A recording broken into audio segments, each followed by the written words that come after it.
السلام عليكم ورحمة الله وبركاته. أولى إعدادي الحلوين، إزيكم عاملين إيه؟ النهاردة معانا درس جديد من دروس الدراسات الاجتماعية. هنبتدي في الوحدة التانية، الحضارة المصرية القديمة وعلاقتها بحضارات أفريقيا.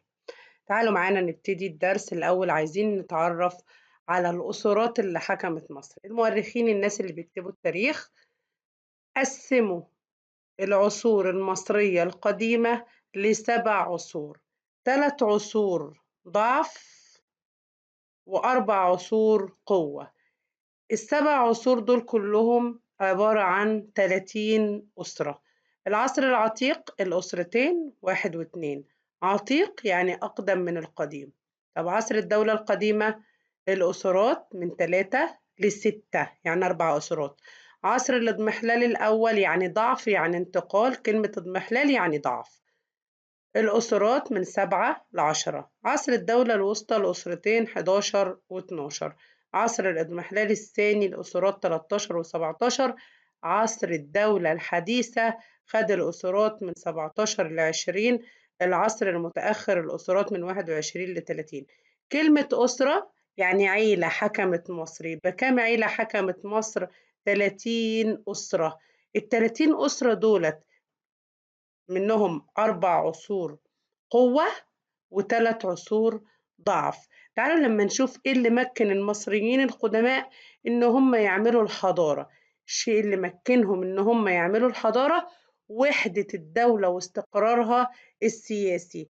يبقى بما تفسر استطاعت مصر أن تقدم للعالم حضارة عريقة بسبب وحدة مصر واستقرارها السياسي. تعالوا بقى لما ندخل على الدرس الأول بتاعنا. الدرس الأول هيكلمنا عن عصر الدولة القديمة أو عصر بناة الأهرام. خلال الدرس الأول أول حاجة هتعرف عليها هي العصر العتيق. يا بس انت قلت يعني ايه عصر عتيق؟ يعني العصر الأقدم من القديم. أول عصر في الدولة الفرعونية تماما هو العصر العتيق. العصر العتيق بيضم الأسرات الأولى والتانية، يعني عنده أسرتين. العصر ده المؤرخين أطلقوا عليه عصر البناء والتأسيس. ليه تسمى عصر البناء والتأسيس؟ بما تفسر سمي العصر العتيق بعصر البناء والتأسيس لأن هذا العصر بدأ بتوحيد الملك نعرمر مينا أو نارمر لمملكتي الشمال والجنوب. كمان تم تأسيس عاصمة مصر الموحدة اللي هي مدينة منفر. يبقى عصر العتيق يتسمى عصر بالظبط البناء والتأسيس. ليه يا مس بيتسمى البناء والتأسيس؟ لأنه بدأ بتوحيد الملك مينا لمملكتي الشمال والجنوب وتأسيس عاصمة موحدة لمصر هي مدينة منفر. العصر ده كان بيتميز بعدة مميزات أو عدة خصائص. خصائص العصر العتيق أول حاجة الاستقرار وتحقيق الأمن. ليه العصر ده متميز بالاستقرار وتحقيق الأمن؟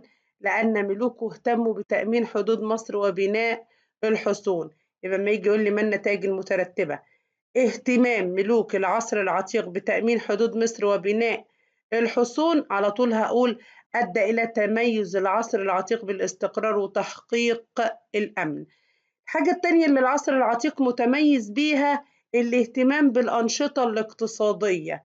اللي هي إيه الأنشطة الاقتصادية؟ كان عندهم التجارة، عشان كده أمنوا الطرق الصحراوية الصحراء، وسيطروا كمان على المنطقة الواقعة بين الجندل الأول في الجنوب، طبعا دوت في نهر النيل. كلمة جندل يعني صخور بتعترض مجرى نهر النيل زي ما احنا شايفين.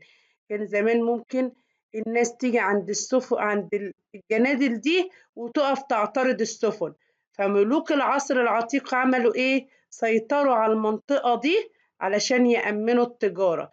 يبقى ملوك العصر العتيق اهتموا بتأمين الطرق الصحراوية وسيطروا على المنطقة الواقعة بين جنوب الجندل الأول. ليه؟ من أجل تأمين التجارة.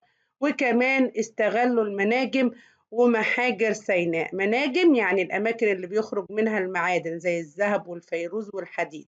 والمحاجر الأماكن اللي بيقطعوا منها الحجارة عشان يبنوا بيها بعد كده التماثيل والمعابد. كمان العصر العتيق تميز بتطوير مقابر الملوك. مقابر الملوك زمان كانت عبارة عن حفرة يحفروها ويدفنوا فيها الميت وخلاص. بداية من العصر العتيق أصبحت الحفرة دي حجرة تحت الأرض، وكمان الحجرة دي مبنية تحت الأرض من الحجر الجيري، وفوقيها كده فوق الحجرة جزء من الطوب اللبن شبه المصطبة. الطوب اللبن يعني الطوب الني اللي لسه ما اتحرقش. كده الحجرة كانت كده، حجرة الدفن كانت بالشكل ده. يبقى يتوقع أن يكون الملك مينا مدفون في إيه؟ في حجرة من الحجر الجيري. ده بالنسبة لخصائص العصر العتيق. بعد كده نتكلم عن العصر الدولة القديمة أو عصر بناة الأهرامات. زي ما احنا شايفينه كده، اتميز ملوك العصر ده ببناء الأهرامات. يبقى بما تفسر يسمى عصر الدولة القديمة بعصر بناة الأهرامات، لأن ملوك هذا العصر اهتموا ببناء مقابرهم على شكل أهرامات. عصر الدولة القديمة زي ما احنا لسه متكلمين بيضم الأسرات من الأسرة الثالثة حتى الأسرة السادسة. يعني كم أسرة يا مس؟ 4 أسرات، الثالثة والرابعة والخامسة والسادسة. 4 أسرات في عصر الدولة القديمة. كل الملوك في الدولة القديمة اهتموا ببناء مقابرهم على شكل إيه؟ بالظبط على شكل أهرامات. عشان كده عصر الدولة القديمة تسمى بإيه يا ترى؟ عصر بناة الأهرامات. العصر ده اتميز بعدة مميزات جميلة جدا وقوية، اسمها خصائص عصر الدولة القديمة أو مميزات الدولة القديمة. أول حاجة الاستقرار. شكل مين؟ بالظبط شكل العصر العتيق. يبقى تشابه عصر الدولة القديمة والعصر العتيق في إن العصرين فيهم إيه؟ أيوة، استقرار. كمان برضو تميز بتطور فن العمارة زي العصر العتيق. بس العصر العتيق العمارة عندهم كانت حجرة للدفن. هنا ملوك الدولة القديمة طوروا الأهرامات بتاعتهم. بعد ما كانت مصطبة على شكل مصطبة، بدأوا يعملوها على شكل هرم مدرج. هرم مدرج متكون من 6 مصاطب، كل مصطبة فوق التانية زي ما احنا شايفين كده، اللي هو هرم الملك زوسر. وبعدين وصلوا للهرم الكامل اللي هي أهرامات الجيزة أو عهد الملك خوفو الهرم الأكبر. كمان ملوك الدولة القديمة اهتموا ببناء المعابد والمعابد الجنائزية ومعابد الآلهة. نخلي بالنا إن تقدم المصريين في بناء الأهرامات بالشكل ده أدى إلى تقدمهم أو يدل على تقدمهم في العمارة والهندسة والفلك. يبقى يجي يقول لنا دلل تقدم المصريين القدماء في العمارة والهندسة والفلك، على طول هقول حيث قاموا ببناء الأهرامات. حيث قاموا ببناء الإيه؟ الأهرامات. ما النتائج المترتبة على تقدم المصريين في بناء الأهرامات؟ أدى إلى تقدمهم في فن العمارة والهندسة والفلك. قلنا كمان بنوا إيه حلوين؟ بالظبط اهتموا ببناء معابد الآلهة والمعابد الجنائزية. معابد الآلهة اللي بيقدموا فيها القرابين للآلهة بتاعتهم. المعابد الجنائزية زي معبد الملكة حتشبسوت ده بيعملوا فيه الجنازة على الملك المتوفي. يبقى المصريين في عصر الدولة القديمة عندهم استقرار، تطور في فن العمارة. تطور في فن العمارة دوت وصلوا للهرم الكامل اللي بيدل على تقدمهم في العمارة والهندسة والفلك ما ننساش. وكمان اهتموا ببناء المعابد الآلهة والمعابد الجنائزية. كمان برعوا جدا في فن النحت. نحت يعني حجر، وينحتوا الحجر دوت على شكل إنسان. عملوا تماثيل كتيرة جدا. التماثيل دي نحتوها من الحجر أو العاج أو الخشب. كل الملوك عملوا لهم تماثيل. ليه؟ بما تفسر اهتم المصريين القدماء بنحت التماثيل الملكية لاعتقادهم في قدسية الملك. كانوا بيعتبروا إن الملك مقدس، عشان كده عملوا للملك تماثيل. كمان اهتموا بنحت تماثيل النبلاء يعني العظماء أو الأغنياء، زي تمثال النبيل كعبر أو حاليا معروف بتمثال شيخ البلد. واهتموا كمان بنحت تماثيل في وضعية جديدة زي تمثال الكاتب المصري. التمثال ده أظهر دقة ومهارة الفنان المصري وتقديره للكاتب. يبقى المصريين القدماء برعوا في فن النحت. نحتوا من إيه؟ نحتوا من الحجر ومن العاج ومن الخشب. نحتوا إيه يا مس؟ تماثيل ملكية لكل الملوك اللي عندهم. ليه؟ لاعتقادهم في قدسية الملك. نحتوا كمان تماثيل النبلاء زي تمثال النبيل كعبر أو بيتسمى شيخ البلد دلوقتي. نحتوا تماثيل في وضعية جديدة زي وضعية الكاتب الجالس. دوت أظهر دقة ومهارة الكاتب المصري وتقديره. دقة ومهارة الفنان المصري وتقديره للكاتب. كمان اهتموا بالنقش. نقشوا على الأسطح الصلبة، يعني على الجدران زي ما احنا شايفين كده، نقشوا نقوش بارزة. وكمان اهتموا بالرسم. رسموا لوح صور كده ولونوا الصور، اسمها صور جدارية. اسمها صور ايه؟ جدارية. يبقى المصريين برعوا في النحت والنقش والرسم. ايه الدليل على براعتهم في النحت؟ اهتموا بنحت التماثيل من كل المواد، الحجر والخشب والعاج. وبرعوا في فن النقش. ايه الدليل؟ دلل ظهرت النقوش البارزة على الأسطح الصلبة.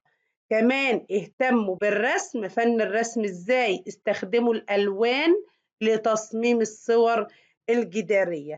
تعالوا بقى لما نشوف كمان ازدهروا في ايه. ازدهروا في الأدب. الأدب عندهم كان أدب ديني. أدب ديني يعني خاص بالحياة الآخرة. كانوا بيكتبوا نصوص اسمها نصوص الأهرام أو متون الأهرام. زي ما احنا شايفين كده، كتابة هيروغليفية. كتابة هيروغليفية مكتوبة فين؟ بالظبط مكتوبة على جدران الحجرات الداخلية للهرم، عشان كده اسمها نصوص الأهرام. الكتابات دي خلتنا نعرف حاجات كتير عن معتقدات المصريين القدماء. الكتابات دي كانت بتساعد الملك والملكة وبتحميهم في الحياة الآخرة. يبقى أكتر حاجة ازدهرت عندهم في الأدب نصوص الأهرام. أول ملك كتب نصوص الأهرام اسمه أوناس، الملك أوناس. كتب نصوص الأهرام ليه؟ عشان يحمي الملك والملكة بعد وفاتهم. تعالوا بقى لما نشوف أهم وأشهر ملوك الدولة القديمة. عندنا 6 ملوك: زوسر، سنفرو، خوفو، خفرع، أسركاف، أوناس. أنا لسه قايلة لكم أوناس عمل إيه؟ أيوه، كتب نصوص الأهرام. أول واحد اتكتبت في عهده نصوص الأهرام. زوسر مؤسس الأسرة الثالثة. سنفرو مؤسس الأسرة الرابعة. أسر كاف مؤسس الأسرة الخامسة. لما نيجي نشوف زوسر، الملك زوسر صاحب الهرم المدرج أو صاحب أول بناء حجري ضخم في التاريخ. الملك زوسر ده حب يخلد اسمه وحب الناس ما تنساهوش أبدا. سمع عن وزير، الوزير بتاعه ده متقدم في كل المجالات وبيفهم في كل حاجة، مهندس معماري. قال له تعالى يا إيمو حطب ابني لي هرم عشان يخلد اسمي. فجي إيمو حطب بنى للملك زوسر الهرم المدرج. يبقى الملك زوسر صاحب الهرم المدرج اللي يعد أول بناء حجري في التاريخ. إيه هو أول بناء حجري في التاريخ يا حلوين؟ بالظبط الهرم المدرج. بتاع مين الهرم المدرج ده؟ بتاع الملك زوسر. طب مين اللي بناه؟ أيوة، الوزير إيمو حتب. الملك التاني الملك سينفرو، مؤسس الأسرة الرابعة، يعني هو أول واحد في الأسرة الرابعة. الملك سنفرو ده ملك عادل وعظيم. لقبوه، يعني قالوا عليه الملك المحسن المحبوب، عشان مصر في عهده ازدهرت اجتماعيا وتجاريا وفنيا وعمرانيا. كل الناس في مصر كانت بتحب الملك سنفرو، عشان كده سموه ايه؟ ايوه، اطلقوا عليه لقب الملك المحسن المحبوب. اهم اعمال سنفرو انه ارسل حملة عسكرية ليعيد الامن الى حدود مصر الجنوبية، يعني عند بلاد النوبة. وأرسل أسطول بحري يعني سفن كتير 40 سفينة إلى فينيقيا ليه يا مس؟ لإحضار أخشاب الأرز. يبقى سنفرو كان اسمه الملك المحسن المحبوب. مصر في عهده ازدهرت اجتماعيا وتجاريا وفنيا وعمرانيا. أرسل حملة ليعيد الأمن إلى حدود مصر الجنوبية. كمان أرسل أسطول بحري مكون من كام سفينة؟ بالظبط 40 سفينة. بعتهم فين؟ فينيقيا. ليه؟ لإحضار أخشاب شجر الأرز. فينيقيا حاليا هي سوريا ولبنان. يبقى الملك المحسن المحبوب هو مين؟ بالظبط سنفرو. سمى كده ليه؟ لأن الرعية يعني الشعب كانوا بيحبوه جدا. سنفرو ده خلف ولد اسمه خوفو. خوفو ده بقى ملك عمل أكبر هرم في التاريخ. الملك خوفو ثاني ملوك الأسرة الرابعة. شيد الهرم الأكبر يعني بنى الهرم الأكبر على هضبة الجيزة. الهرم الأكبر يعد أهم عمل معماري بيدل على عبقرية المصري القديم. كمان الملك خوفو كمل بعد أبوه سنفرو لأن ازدهرت في عهده التجارة الخارجية مع مين؟ بالظبط مع فينيقيا. بعد كده نشوف الملك خفرع ابن خوفو. الملك خفرع صاحب الهرم الأوسط وأمر بنحت تمثال أبو الهول. تمثال أبو الهول تمثال زي ما كلكم عارفين برأس إنسان يدل على العقل والحكمة وجسم أسد يدل على القوة. النحت وصل في عهد الملك خفرع لقمته. ايه الدليل؟ ان المصري القديم استخدم اصلب يعني اقوى انواع الحجر في نحت التماثيل زي حجر الديورنت. والدليل كمان تمثال ابو الهول. يبقى الملك خفرع عمل ايه؟ ايوه، امر ببناء الهرم الاوسط وكمان امر بنحت تمثال ابو الهول. بعد الملك خوفو اتولى ملوك ضعفاء وزاد قوي نفوذ الكهنة. الكهنة اللي هم خدام المعابد أو خدام الآلهة. نفوذ الكهنة الإله راع زاد جدا في آخر الأسرة الرابعة. فسقطت الأسرة الرابعة اللي أسسها سنفرو وبدأت الأسرة الخامسة اللي أسسها أسر كاف. يبقى بما تفسر سقوط الأسرة الرابعة بسبب زيادة نفوذ كهنة الإله راع اللي هو إله الشمس حتى استطاع كبيرهم أسر كاف الوصول إلى حكم مصر. عمل إيه يا مس أسر كاف ده؟ أسر كاف أسس الأسرة الخامسة وأمر بتشييد يعني ببناء العديد من المسلات الضخمة. يعني إيه مسلة؟ يعني عمود كبير كده منشورة مكتوب عليه أعمال الملك. وكمان أمر ببناء معابد الشمس المكشوفة في أبيصير عشان احنا بنقول إن أسر كاف ده ماله أسر كاف؟ كبير كهنة الإله رع اللي هو إله الشمس. فأسس لإله الشمس بتاعهم ده معابد عشان يعبدوا فيها الإله بتاعهم اسمها معابد الشمس المكشوفة. فين؟ أيوة، في منطقة اسمها أبيصير في الجيزة. نيجي بقى لآخر ملك في الدولة القديمة قوي طبعا اللي هو الملك أوناس. أوناس آخر ملوك الأسرة الخامسة. أول واحد كتب نصوص الأهرام. كتبها ليه؟ بهدف حماية الملك في الحياة الآخرة. بعد كده كل الملوك والملكات بقوا يكتبوا نصوص الأهرام. لكن مين أول واحد بدأها؟ بالظبط الملك أوناس. أهمية نصوص الأهرام بتعرفنا المعتقدات الدينية للمصريين القدماء. لما يجي يقول لي بما تفسر أهمية نصوص الأهرام أمدتنا بالكثير من المعلومات المهمة عن المعتقدات الدينية للمصريين القدماء. مين أول واحد كتب نصوص الأهرام؟ بالظبط الملك أوناس هو أول واحد كتب نصوص الأهرام. بعد كده يحصل تدهور لأحوال مصر الاقتصادية والاجتماعية والسياسية. ده في نهاية الأسرة السادسة وخصوصا في عصر الملك بيبي الثاني. عشان كده انتهت الدولة القديمة. يبقى الدولة القديمة انتهت ليه؟ انتهت بسبب ضعف السلطة المركزية يعني ضعف الملك ده هو بيبي الثاني وزيادة نفوذ حكام الأقاليم اللي هم حكام المحافظات، وتوقف الحكومة عن تنفيذ المشروعات الاقتصادية، وزيادة الأعباء يعني المصاريف والمظالم على كاهل الفلاح المصري. يبقى الدولة القديمة دايما تسقط عشان الملك ضعيف. أي دولة لو الملك ضعيف هنلاقيها سقطت، بما تفسر ضعف وسقوط الدولة القديمة بسبب ضعف السلطة المركزية، زيادة نفوذ حكام الأقاليم، توقف الحكومة عن تنفيذ المشروعات، زيادة الأعباء والمظالم على كاهل الفلاح المصري. الدولة القديمة سقطت، يبقى هيبتدي عصر ضعيف. العصر الضعيف ده بدأ بثورة كبيرة جدا قام بها المصريين. يبقى الدولة القديمة انتهت بثورة، وعصر الاضمحلال الأول برضو كان كله ثورات.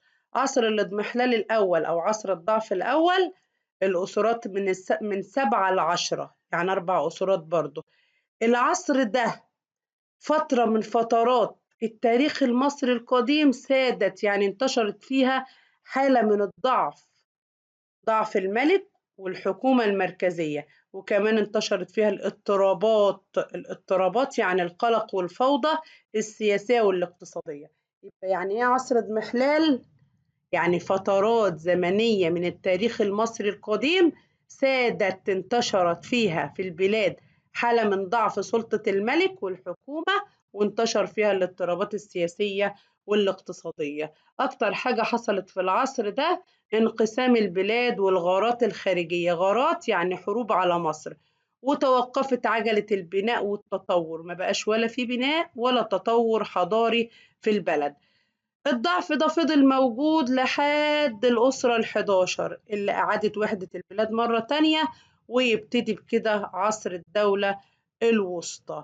هنا انتهى عصر الاضمحلال الأول، وهتبتدي عصر جديد من عصور القوة. تعالوا بقى لما نشوف علاقة مصر بأفريقيا خلال عصر الدولة القديمة. فاكرين حرخوف؟ يا مس فاكرينه.